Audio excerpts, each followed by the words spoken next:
Assalamualaikum warahmatullahi wabarakatuh. Alhamdulillah, wassalatu wassalamu ala rasulillah wa ala alihi wa sahbihi wa man walah. Wa la hawla wa la quwwata illa billah. Qala rabbi shrah li sadri wa yassir li amri wahlul 'uqdatam min lisani yafqahu qawli, amma ba'd. Faya ibadallah, usi nafsi wa iyyakum bitaqwallahi faqad fazal muttaqun wa la tamutunna illa wa antum muslimun. Faqala ta'ala mudzakiran bidzalik, ya ayyuhalladzina amanu taqullaha wa qulu qawlan sadida yuslih lakum a'malakum wa yaghfir lakum dhunubakum wa may yuti'illaha wa rasulahu faqad faza fawzan 'azima. Bapak Ibu rahimakumullah, kita diperjumpakan kembali oleh Allah Subhanahu wa taala, alhamdulillah, untuk sedikit belajar mengkaji ayat-ayat Allah Subhanahu wa ta'ala dalam majlis ini. Dan semoga kajian kita selalu dicatat amal ibadah berpahala di sisi Allah Subhanahu wa ta'ala, amin. Bapak Ibu rahimakumullah, pada kajian kali ini kita masih di surah Ali Imran, surah ketiga, ayat 151. Ali Imran 151. Tapi mohon maaf, sebelum kita memulai kajian kita pada kesempatan kali ini, tadi disampaikan oleh Bapak Iqbal Tuana bahwa orang tuanya Pak Adi, ya Pak Adi Sucipto, sedang dirawat di rumah sakit, lagi sakit gitu. Jadi ia di ICU. Jadi Bapak Iqbal secara khusus meminta kesediaan, kerelaan hati Bapak Ibu untuk membantu, mendoakan atau mengaminkan demi kesembuhan orang tua dari Bapak Adi Sucipto. Jadi sebelum kita mulai kajian kita doakan, termasuk minta bantuan juga, bantu mengaminkan doa-doa yang kita panjatkan kepada Allah Subhanahu wa ta'ala. Bismillahirrahmanirrahim. Hamdan yuwafi ni'amahu wa yukafi mazidah. Ya Rabbana lakal hamdu kama yanbaghi li jalali wajhikal karim wa 'azimi sultanik. Sallallahu ala nabiyyina Muhammad wa ala alihi wa sahbihi wa sallam. ربنا ظلمنا أنفسنا وإن لم تغفر لنا وترحمنا لنكونن من الخاسرين يا حي يا قيوم برحمتك نستغيث أصلح لنا شؤوننا كلها ولا تكلنا إلى أنفسنا طرفة عين ولا أقل من ذلك ربنا أتمم لنا نورنا واغفر لنا إنك على كل شيء قدير اللهم رب الناس أذهب البأس اشفه أنت الشافي لا شفاء إلا شفاؤك شفاء لا يغادر سقما اشفه أنت الشافي لا شفاء إلا شفاؤك شفاء لا يغادر سقما اللهم إنا نعوذ بالله وقدرته من شر ما نجد ونحاذر ربنا آتنا من لدنك رحمة وهيئ لنا من أمرنا رشدا ربنا آتنا في الدنيا حسنة وفي الآخرة حسنة وقنا عذاب النار سبحان ربك رب العزة عما يصفون وسلام على المرسلين والحمد لله رب العالمين.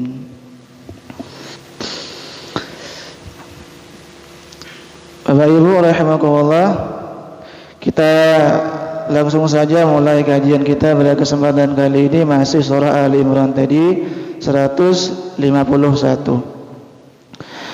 Kita bacakan ayatnya. A'udzu billahi minasyaitonir rajim. Bismillahirrahmanirrahim. Sanulqi fi qulubil ladzina kafaru ru'ba bima asyraku billahi ma lam yunazzil bihi sultana wa ma'wahumun nar wa bi'sa mathwal zalimin.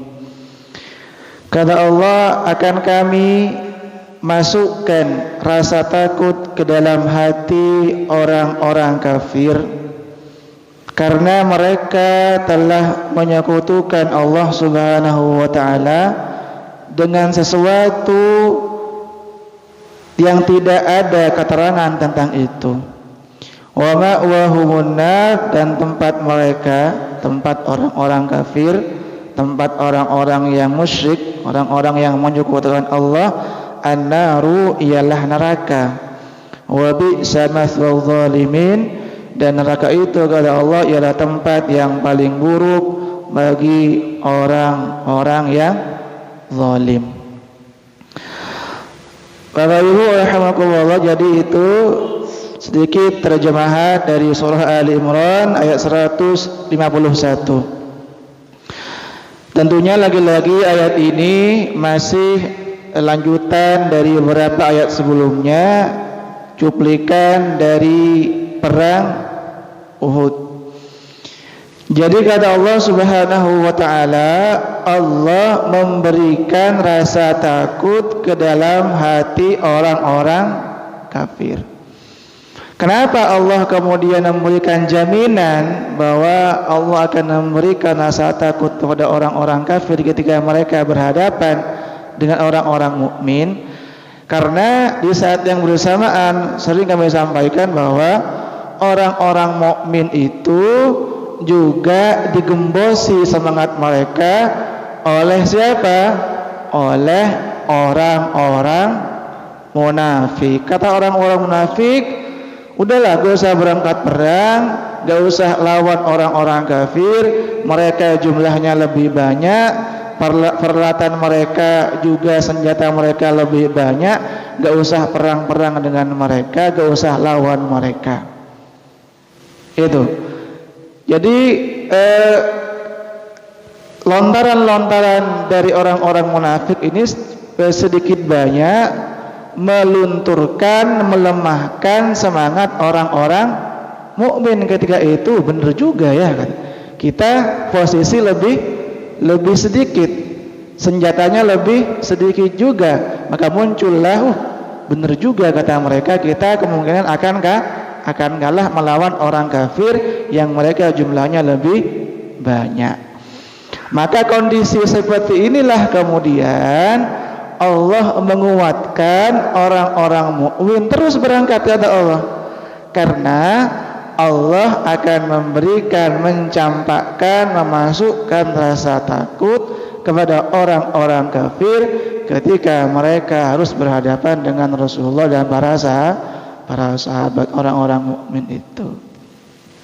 Jadi ayat ini sebetulnya Bapak Ibu bisa dibilang bisyarah atau kabar gembira atau tasliyah, hiburan dari Allah Subhanahu wa taala untuk memberikan semangat kepada orang-orang mukmin agar mereka terus tidak kendor semangatnya melawan orang-orang kafir yang memang orang kafir itu melakukan perang yang sifatnya ofensif. Jadi orang mukmin itu diserang, maka tidak layak kemudian orang mukmin itu berdiam diri atau malah mundur, harus dilawan. Jadi sebetulnya Bapak Ibu rahimakumullah, jadi selain ayat ini berupa kabar gembira ataupun hiburan dari Allah, juga janji Allah bahwa Allah itu akan menolong orang-orang mukmin. Salah satu bentuk pertolongan Allah itu dengan cara itu tadi apa? Memberikan rasa takut kepada orang-orang kafir. Jadi gentar. Jadi orang kafir itu udah gentar duluan, udah kata orang-orang udah ciut duluan. Karena mental mereka mental apa? Dibuat mentalnya seperti mental kerupuk kata Pak Iqbal. Mental tempe. Jadi ciut terlebih dahulu sebelum menghadapi kaum mukminin. Ini salah satu bentuk pertolongan Allah Subhanahu wa taala. Dan ini memang juga ditegaskan oleh Rasulullah sallallahu alaihi wasallam, kata Nabi, "Wa nusirtu birru'bi masirata syahrin." Atau kama qala Rasulullah. Saya itu, kata Rasulullah, ditolong oleh Allah Subhanahu wa taala dengan cara dicampakkan rasa takut kepada orang-orang kafir sejauh atau selama perjalanan 1 bulan. Maksudnya ya diberikan rasa takut. Orang-orang kafir itu melawan orang-orang mukmin. Bahkan dianalogikan oleh Rasulullah seperti perjalanan yang memakan waktu 1 bulan. Jauh berarti ya. Itu saking rasa takut yang luar biasa dialami oleh orang-orang kafir kepada orang mukmin. Walaupun ayat ini sebetulnya Bapak Ibu rahimakumullah juga Allah sebutkan di surah yang lain, misalkan surah Al-Anfal surah ke-8 ayat dari mulai ayat 9, 10, 11 dan 12, itu juga Allah menceritakan cukup detail tentang pertolongan Allah Subhanahu wa taala kepada orang-orang mukmin di dalam peperangan Uhud. Kita mulai satu persatu Bapak Ibu rahimakumullah bentuk pertolongan Allah itu di medan Uhud. Pertama itu tadi rasa takut dimiliki oleh orang-orang kafir. Yang kedua yang pernah kami sampaikan di pertemuan-pertemuan yang lalu, pertolongan Allah itu juga Allah berikan dengan cara diturunkan malaikat 5.000 malaikat. Bayangkan loh itu. 5.000 pasukan dari golongan malaikat disiapkan, diturunkan oleh Allah untuk membantu orang mukmin melawan orang kafir. Allah sebutkan di surah Al-Anfal ayat ke-9-nya, kata Allah, "Istastaghithuna rabbakum fastajaba lakum anni mumiddukum bi alfin minal malaikati murdifin." Kok hafal kamu? Fis. Ya, itu. Udah hafal. Jadi kata Allah Subhanahu wa taala, ingatlah ketika kalian orang-orang mukmin meminta pertolongan kepada Allah Subhanahu wa taala, fastajaba lakum, Allah ijabahi doa-doa mereka. Dengan cara apa Allah mengijabah doa-doa mereka? Kata Allah, "Anni mumiddukum bi alfin minal malaikati murdifin." Allah utus, Allah kuatkan orang mukmin itu dengan 1.000 malaikat yang berbaris 5 baris. Berarti berapa totalnya? 5.000. Jadi per baris, per saf ada 5.000 pasukan. Ada 1.000 pasukan malaikat. Dikali 5 berarti 5.000. Nah, itu. Jadi itu yang kedua, pertolongan Allah yang kedua. Yang pertama tadi rasa takut, yang kedua dengan diturunkan malaikat. Kemudian yang ketiga, Bapak Ibu rahimakumullah, Allah memotivasi orang-orang mukmin bahwa orang mukmin itu kalau mereka benar-benar bersabar, mereka bisa akan mengalahkan 10 orang kafir. Perbandingannya, 1 orang mukmin yang sabar bisa mengalahkan berapa? 10 orang kafir di medan perang, di medan Uhud, di medan tempur.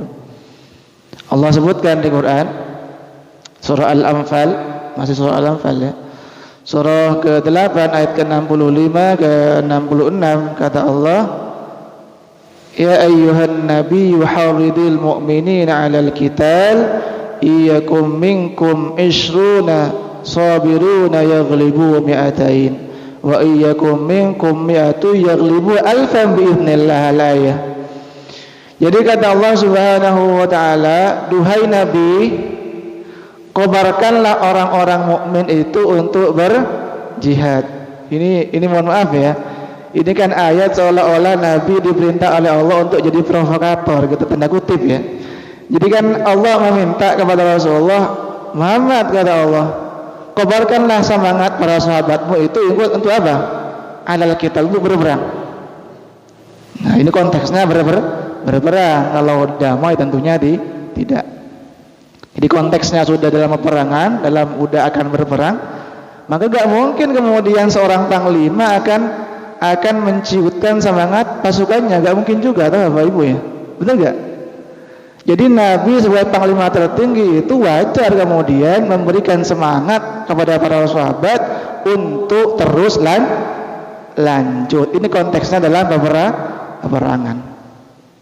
Kata Allah Subhanahu wa taala, "Iyyakum minkum isruna sabirun yaghlibu mi'atain." Ada 20 orang mukmin yang sabar bisa mengalahkan 200 orang. Bayangkan loh itu.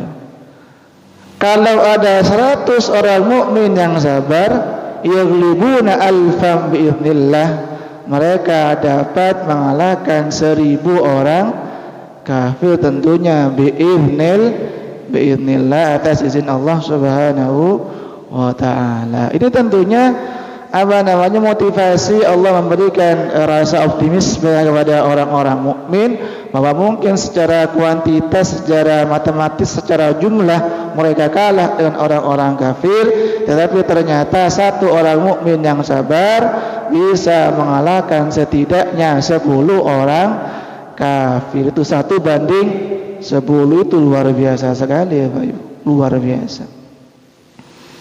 Jadi itu beberapa bentuk pertolongan yang Allah berikan kepada orang-orang mukmin di dalam perang Uhud, termasuk tentunya di dalam perang-perang yang lain. Bapak Ibu rahimakumullah, dalam ayat ini juga perlu kita garis bawahi bahwa jadi yang pertama itu ayat ini menjelaskan kepada kita bahwa adanya bisyarah, kabar gembira dari Allah, atau tasliyah, atau bentuk hiburan. Hiburan bukan dalam arti orkes Bapak Ibu ya. Hiburan maksudnya dihibur. Rasulullah itu dihibur oleh Allah Subhanahu wa taala. Tetapi yang perlu juga kita garis bawahi Bapak Ibu bahwa ternyata pertolongan Allah ini Allah berikan kepada Rasulullah dan para sahabatnya di dalam kondisi yang sudah sangat kritis. Benar enggak? Benar. Jadi ternyata Allah ini kemudian memberikan pertolongan kepada orang-orang mukmin di saat sudah masa-masa kritis, titik terendah gitu ya. Dan itu biasa memang. Jadi memang kita perlu juga memahami bahwa ketika seorang mukmin itu sudah berada pada titik terendah dalam kehidupan dia, itulah sebetulnya pertolongan Allah sangat-sangat dekat Bapak Ibu, dekat. Kalau Allah mau menolong Rasulullah di awal, bisa atau tidak? Bisa sekali ya, sangat bisa gitu ya. Gak usah perang, udah habis semua tuh katakanlah. Tetapi tentunya Allah juga ingin melihat kesabaran, keteguhan hati orang-orang mukmin di saat kritis. Itulah kemudian pertolongan Allah itu akan datang. Dan ini tentunya terjadi kepada kita juga Bapak Ibu rahimakumullah. Jadi orang-orang mukmin itu ketika sudah masa-masa kritis, sudah berada pada titik kulminasi dalam kehidupan dia, maka sebetulnya disitulah kemudian pertolongan Allah itu sangat dekat banget, malah dekat sekali ya Pak Ibu. Dan itu terjadi kepada Rasulullah Shallallahu Alaihi Wasallam, termasuk terjadi kepada nabi-nabi yang lain. Contoh yang paling gampang ialah Nabi Musa misalkan ya. Nabi Musa itu Allah menangkan menghadapi Fir'aun dan bala tentaranya ketika kondisi seperti apa? Kondisi yang sangat-sangat kritis Bapak Ibu. Padahal Allah sangat bisa memenangkan Nabi Musa di awal ronde. di fasron lah kata orang-orang. Tapi di awal babak. Tapi ternyata Allah masih ingin melihat kesabaran, keteguhan hati, dan Allah juga ingin menguji nih sejauh mana kesabaran orang-orang mukmin melawan kebatilan. Kira-kira seperti itu. Jadi tidak perlu berputus asa. Duh, kapan ya pertolongan Allah itu datang? Padahal sebetulnya itu semakin dekat. Makanya juga Allah sebutkan di surah yang lain, surah An-Naml, surah ke-20 berapa? 28. Surah An-Naml surah ke-28. Surah ke-27 ya, betul. Surah An-Naml surah ke-27 ayat ke-62. Kata Allah, amma yujibul mutarra idza da'ahu wa yakshifus su'a wa yaj'alukum khulafa'al ard al-ayah. Kata Allah, bukankah Allah itu adalah zat yang mengabulkan doa orang yang dalam kesulitan apabila dia berdoa. Semakin sempit, semakin kritis kondisi yang dia alami, disitulah Allah kemudian memperkenankan, mengijabah doa-doa yang dia panjatkan kepada Allah Subhanahu wa ta'ala. Dan banyak contoh-contoh yang lain. Nabi Muhammad tadi, kemudian Nabi Musa, kemudian Nabi Nuh juga sama. Allah sebutkan misalkan di Quran surah Al-Qamar surah ke-54 ayat ke-10. Kata Allah ini, fada'a rabbahu anni maghlubun fantasir. Kemudian Nuh itu berdoa kepada Allah Subhanahu wa ta'ala, anni maghlub. Kata Nabi Nuh, ya Allah, saya sudah kalah.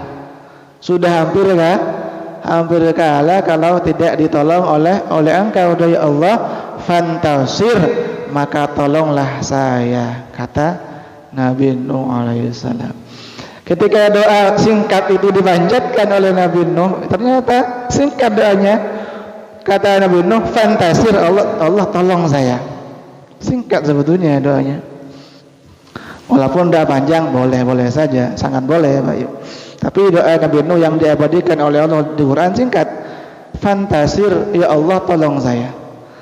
Ternyata ketika doa itu dipanjatkan oleh Nabi Nuh alaihissalam, diijabah, dikabulkan oleh Allah Subhanahu wa ta'ala dengan firman-Nya Al-Qamar tadi ayat ke-11-nya, fafatahna abwabas samaa'i bima'in munhamir wa fajjarna al-arda uyuna al-ayah. Kemudian kata Allah, kami kabulkan doa dia, kemudian Allah bukakan pintu-pintu langit dengan menurunkan hujan, kemudian fajjarnal arda uyuna, kemudian bumi juga mengeluarkan air. Jadi langit hujan, bumi mengeluarkan air, maka cepat banjirnya gitu ya. Enggak kata orang Madura tak asat jadinya. Maksudnya itu enggak habis airnya. Kenapa? Langit hujan, bumi mengeluarkan air, itu ya banjir jadinya. Artinya Bapak Ibu rahimakumullah, ternyata Allah kemudian segera mungkin mengijabah doa Nabi Nuh alaihissalam ketika beliau Nabi Nuh dalam kondisi yang sudah kritis, titik terendah dalam kehidupan beliau dalam memberikan dakwah kepada umatnya, kepada kaumnya. Berapa tahun Bapak Ibu? Kurang lebih 950 tahun itu mengajar selama hampir 1000 tahun kurang 50. Kalau kita mengajar sampai ratusan tahun, berbusa mulut kita itu. Kita ngisi kajian setengah jam ini udah capek ini, udah berbusa mulut saya. Apalagi sampai ratusan tahun, itu gak kebayang itu. Gak kebayang capeknya, gak kebayang lelahnya. Makanya wajar kemudian Nabi Nuh itu diberi gelar ulul azmi nabi yang memang punya kesabaran di atas kesabaran orang yang standar. Itu ulul azmi, orang yang memang punya keteguhan hati itu. Jadi itu Bapak Ibu rahimakumullah, pelajaran pertama bahwa atau pelajaran kedua bahwa semakin kita berada dalam titik terendah dalam kehidupan kita, disitulah sebetulnya pertolongan Allah itu sangat-sangat dekat. Jadi tidak perlu berputus asa, tidak perlu berburuk sangka kepada Allah Subhanahu wa taala. Kalau mungkin sekarang kita tanda kutip ya, seolah-olah belum dikabulkan doa-doanya oleh Allah Subhanahu wa taala. Tanda kutip ya Bapak Ibu ya. Kemudian ya Bapak Ibu rahimakumullah, sedikit lagi dalam yang ketiga, kesimpulan yang ketiga yang bisa kita ambil dalam ayat ini bahwa ternyata Allah di sini memberikan atau menyamakan antara orang kafir, orang musyrik dan orang zalim. Sepaket ini memang ya. Ya kafir, musyrik, zalim, dah sepaket itu. Sama dengan kata iman atau Islam, iman, takwa. Itu sepaket itu. Jadi walaupun Islam, iman dan takwa atau ihsan itu dalam beberapa hal maknanya berbeda, tetapi secara keseluruhan artinya sama. Jadi sama dengan kata kafir, musyrik, zalim, walaupun dalam beberapa hal ada perbedaan makna, tetapi pada intinya sama itu udah. Punya kesamaan makna secara umum Bapak Ibu. Jadi kafir itu musyrik, ya musyrik juga kafir, termasuk dapat dikatakan sebagai orang yang zalim. Itu orang kafir zalim, orang musyrik zalim. Sebagaimana kata Pak Budi kemarin ya, betul nggak? Jadi kata Pak Budi itu bentuk kezaliman terbesar manusia itu adalah ketika dia ingkar kafir kepada Allah Subhanahu wa taala. Kenapa? Karena dia tidak memberikan hak Allah, kata Pak Budi, ini mengutip saja ya. Karena hak Allah itu adalah disembah dan ditauhidkan, ternyata orang ini kemudian menduakan Allah, mensyirikkan Allah, mentigakan Allah atau mengempatkan Allah, maka dia adalah orang yang zalim. Kenapa? Tidak memberikan haknya Allah Subhanahu wa taala. Itu musyrik, kafir, zalim. Dah sepaket itu. Dan ini juga didukung oleh firman Allah Subhanahu wa taala di dalam Al-Qur'anul Karim, surah Al-Baqarah, surah kedua ayat 254, di ujung ayatnya kata Allah, wal kafiruna humuz zalimun. Orang-orang kafir itu adalah orang yang zalim. Jadi konotasi terbaik dari kata kafir adalah zalim, atau konotasi terbaik dari kata zalim ialah kafir. Sudah itu selesai urusan. Termasuk Allah sebutkan di surah Luqman, surah ke-31 ayat ke-13, ini sering kami sampaikan. Kata Luqman berpesan kepada anaknya, idz qala Luqmanu li ibnihi wa huwa ya'idhuhu ya bunayya la tusyrik billah inna syirka la zulmun azim. Ingatlah kata Allah ketika Luqman memberikan nasihat kepada anaknya, ya bunayya, katanya, atau cong atau orang Madura, la tusyrik billah, janganlah kamu sekali-kali menyekutukan Allah nak. Kenapa? Inna syirka la zulmun azim, karena syirik itu adalah kezaliman yang sangat-sangat amat besar dalam pandangan Allah Subhanahu wa taala. Jadi itu mungkin Bapak Ibu rahimakumullah beberapa kesimpulan yang bisa kita ambil dari ayat ini, bahwa yang pertama tadi bahwa ayat ini memberikan kabar gembira kepada Rasulullah dan para sahabatnya bahwa mereka akan ditolong oleh Allah Subhanahu wa taala. Dan yang kedua, bahwa ketika seorang mukmin itu sudah berada dalam titik terendah dalam kehidupannya, sebetulnya dia harus tahu bahwa pertolongan Allah itu sudah sangat-sangat dekat. Dan yang ketiga, bahwa Allah memberikan menyamakan antara orang kafir, orang musyrik dan orang-orang zalim, bahwa mereka tidak ada tempat yang layak bagi mereka kecuali apa? Neraka dari Allah Subhanahu wa taala. Mungkin itu Bapak Ibu rahimakumullah bisa disampaikan, semoga bermanfaat dan dicatat amal ibadah berpahala di sisi Allah Subhanahu wa taala.